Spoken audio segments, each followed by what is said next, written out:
Hello friend, तो मैं अभिजीत कुमार दुबे समृद्धि है इसके यूट्यूब चैनल पे आप सभी का हार्दिक स्वागत करता हूं, अभिनंदन करता हूं दोस्तों। तो जैसा कि आप सभी को पता है कि एक बहुत बड़ा बिग अनाउंसमेंट जो है वो फ्रेंड्स हुआ है। और ये बिग अनाउंसमेंट क्या है, तो शिक्षक भर्ती में जो है वो टीआर 1 टीआर 2 की जो बैकलॉग सीटें हैं जो खाली रह गई हैं वो सारी सीटें ऐड होंगी किसमें, तो वो टीआर 3 में ऐड होने जा रही है। तो इससे क्या होगा, इससे कट ऑफ में होगा भारी गिरावट। कट ऑफ में क्या होगा, भारी गिरावट होगा मेरे दोस्तों, ध्यान रखेंगे क्योंकि ये अब क्लियर हो गया। कल शिक्षा विभाग का बैठक था, शिक्षा विभाग के बैठक में ये डिसीजन लिया गया कि टीआर 1 और टीआर 2 के बैकलॉग सीटें जो खाली रह गई हैं उनको हम ऐड कर देंगे किसमें, तो हम इसको ऐड कर देंगे टीआर 3 में। तो ये बैकलॉग सीटें 1 to 5, 6 to 8, 9, 10, 11, 12 ये सब लेवल पर ऐड किया जाएगा, यानी कि लगभग 30,000 सीटें ऐड होंगी।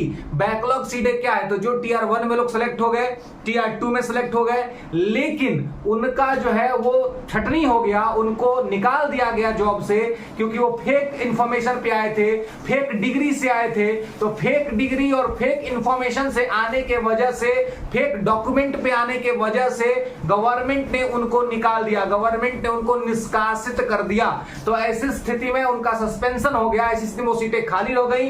तो टीआर 1 टीआर 2 की जो सीटें खाली हुई हैं लगभग 30,000 सीटें जो है सो वो ऐड हो जाएंगी इसमें, यानी कि 87,774 सीट था टीआर 3 में, अब उसमें 30,000 और ऐड होगा।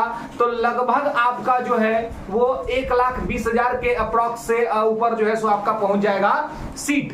और ऐसे में आपका मैं कह रहा हूं कि कट ऑफ में होगा गिरावट, और ये होना ही है, तय सीटें बढ़ेंगी। और देखिए पहले तो हो रहा था कि एजम्पशन हो रहा था, इस बार एजम्पशन नहीं है, इस बार कंफर्म है। इस बार एजम्पशन नहीं, इस बार कंफर्म है कि आपका सीट इसमें ऐड होगा। It's not any assumption, it's final, है ना। ये फाइनल है कि आपका सीट जो है इसमें क्या होने जा रहा है, ऐड होने जा रहा है। दूसरा चीज जो है अब ये है कि कल रात देर रात आरटीआई से एक सूचना निकल के आई। आरटीआई के सूचना में यह कहा गया कि जनरल जो लोग हैं जो आरक्षण का लाभ नहीं लेंगे, उन लोगों का जो टोटल एप्लीकेशन हुआ है वो 93,000 समथिंग हुआ है। 93,000 के अप्रोक्सीमेट, सॉरी 91,000 जो है सो वो एप्लीकेशन हुए हैं। हालांकि कितने लोग एग्जाम में उपस्थित हुए अभी उसका डाटा नहीं आया है, लेकिन 91,000 लोगों ने ये किया है, यानी कि टोटल 1,70,000 जो एप्लीकेशन हुआ है, इस 1,70,000 में से 91,000 लोग जो है वो जनरल हैं और बाकी बचे वो क्या है, वो कैटेगरी वाले हैं। तो अब आप समझ लीजिए कि ये लगभग 56% जो है वो ये हो गए और बाकी सब कैटेगरी वाले हो गए। तो ऐसी स्थिति में कैटेगरी वालों को भी अब लाभ मिलने के चांसेस अधिक हो जाएंगे, है ना, क्योंकि यहां पर तो 91,000 है ना, और वहां पर कैटेगरी में आप 70,000 में सारे कैटेगरी में, यानी कि आपको EWS, BC, BC1, BC2, SC ST, PH ये सारे लोग आ जाएंगे कैटेगरी में।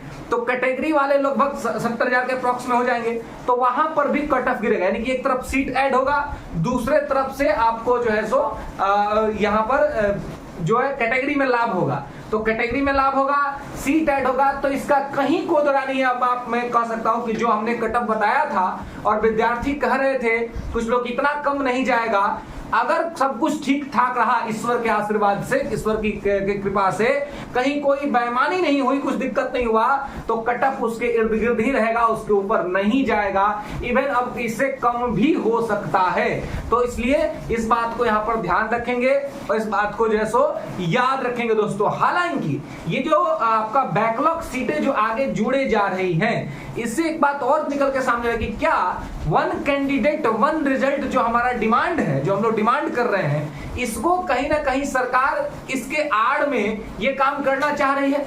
वो 1 कैंडिडेट 1 रिजल्ट देना नहीं चाह रही है और एक लॉलीपॉप दिखा रही है कि देखिए हम सीट आपको ऐड कर दिए, आप सीट ऐड कर दीजिए। लेकिन अगर आप 1 कैंडिडेट 1 रिजल्ट लागू नहीं करिएगा, अगर आप पूरे सीट पर रिजल्ट नहीं दीजिएगा, अगर आप डॉक्यूमेंट वेरिफिकेशन पहले नहीं कराइएगा, तो फिर आगे वही दुर्दशा हो जाएगा जो दुर्दशा टीआर 1 में और टीआर 2 में हुआ है।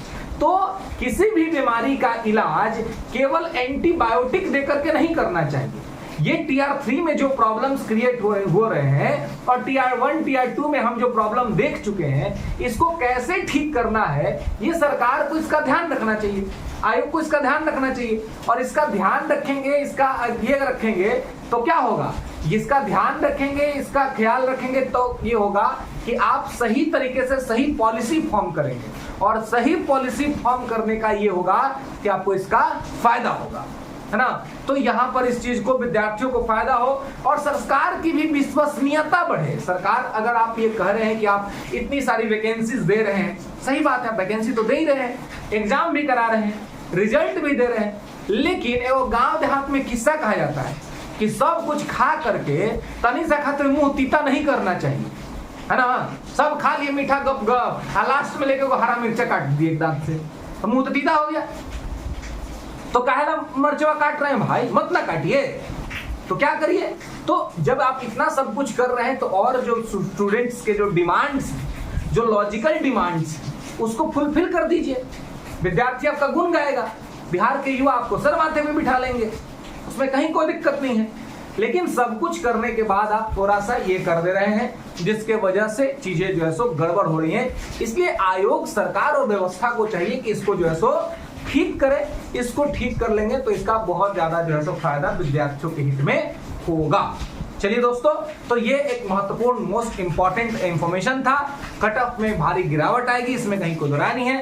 चैनल को लाइक करिए, शेयर करिए, सब्सक्राइब करिए और सभी लोगों के साथ चैनल को जोड़िए दोस्तों।